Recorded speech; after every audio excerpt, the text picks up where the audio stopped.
Hello everyone, here's the other late review that I promised for the week.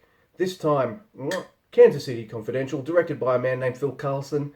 Now this guy has directed a lot of movies. Only one other one that I was aware of though, called The Walking Tall, a movie from the 70s. People might remember it now from the remake with The Rock, ages ago. I don't know, that came out a long time as well, I think. Now, Kansas City Confidential is cited as being one of the films that influenced Quentin Tarantino's Reservoir Dogs, and you can see a little bit of that. I'll get into that later. And it also has Jack Elam, a character actor that many people will know, and Lee Van Cleef, a very young, handsome, devilish-looking Lee Van Cleef, who I'm a big fan of, and have been because he is in my favourite movie of all time, The Good, the Bad, and the Ugly. Yes, I've let it drop. It's funny too, I'm always talking about how movies are too long these days. My favourite movie of all time is 3 hours long. Feel free to give me a bit of shit about that. I'll take it on the chin. It's fine. I can handle it. Now, as for Kansas City Confidential, the movie itself is about... Oh man, you think you know what this movie's about. It keeps twisting and turning. But the general gist is a man named Mr. Big, who wears this mask, contacts 3 different criminals. One's Jack Elam, one's Lee Van Cleef.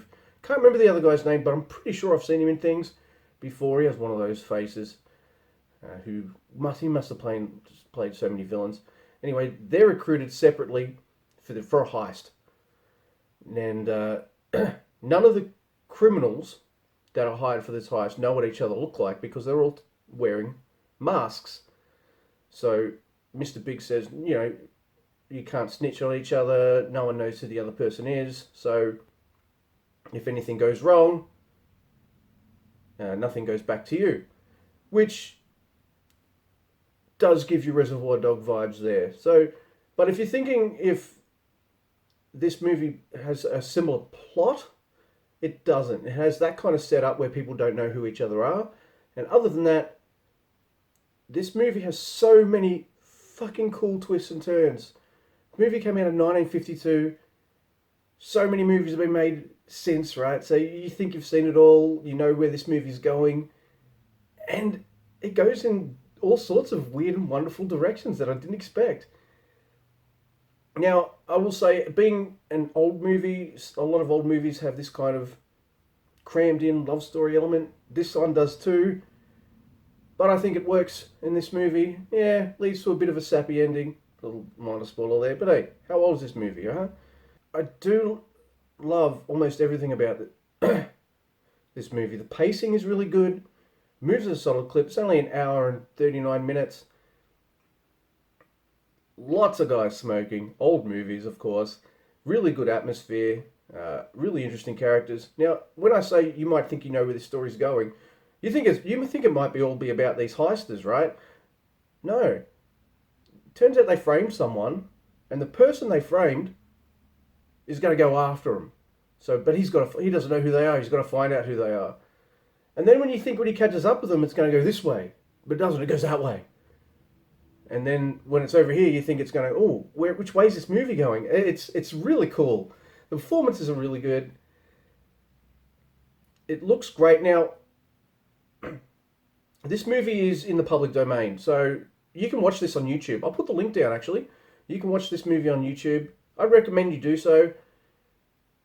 But the quality of it, is not that great. Thankfully, I have an old DVD copy, which is a lot better, very cleaned up, and made it easier to watch. But if the YouTube route is the only way you can check this flick out, check it out anyway. And just as an aside note, this movie is called Kansas City Confidential. It takes place mostly in Mexico. But who cares? It does not matter one jot. The characters are really cool. There's a lot of suspense, tension, intrigue. It's dated in ways you might expect it to be dated. There's a Latina woman played by a white woman, bronzed up. There's certain things like that, like you kind of expect from a movie of its time. But wow, it's a great ride. And by the end of it, you're left impressed. And wondering why this movie is a little bit more famous than it is. I'd say, look, I'm gushing, aren't I? I'm gushing. But I'm going to give Kansas City Confidential an 8 out of 10. I love crime noir flicks. I love discovering gems that I've never seen before. This is one of them. Check it out free on YouTube. Hunt down a DVD copy. And thank you very much once again for watching. Now, I don't know what's next. I don't know if you guys want more late review style reviews or more current style ones. If you care about that kind of thing, let me know. Give me a like, a dislike, subscribe, share, bug me on Twitter, all that kind of bullshit. I'll see you next time. Thank you. Oh, not there.